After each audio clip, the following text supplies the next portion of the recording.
அரசு மருத்துவ காப்பீட்டு திட்டத்தில் சேருவதற்கான படிவங்கள் குப்பை தொட்டியில் வீசப்பட்ட சம்பவம் தஞ்சாவூரில் பரபரப்பு ஏற்பட்டது. தஞ்சாவூர் சாந்தப்பிள்ளை ரயில்வே கேட் பகுதியில் தனியார் கட்டட வளாகத்தில் அரசு மருத்துவ காப்பீட்டு திட்ட படிவங்கள் கிடப்பதாக போலீசாருக்கு தகவல் வந்தது. இதையடுத்து அங்கு சென்று போலீசார் நடத்திய ஆய்வில் குப்பை தொட்டியில் 500க்கும் மேற்பட்ட அரசு மருத்துவ காப்பீட்டு திட்ட விண்ணப்பங்கள் கேட்பாரற்று கிடப்பது தெரியவந்தது.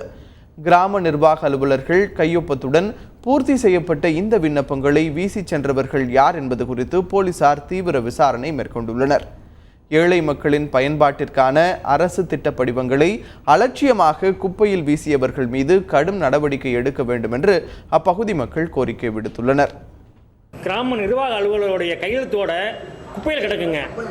அப்போ இது கும்பகோணம், சாமிமலை இந்த மாதிரி ஏரியாவிலேருந்து வந்த பாம்பு இருக்குது. இது எல்லாமே இருக்குது. கிராம நிர்வாக அதிகாரியோட கையெழுத்தோட இந்த பாம்பு இருக்குது பாருங்கள். அப்படி இதோட திட்டத்தோட நோக்கம் என்ன? அப்போ இந்த கவர்மெண்ட் என்ன பண்ணிட்டு இருக்கு? இந்த அதிகாரி மேலே நடவடிக்கை உடனே எடுங்க.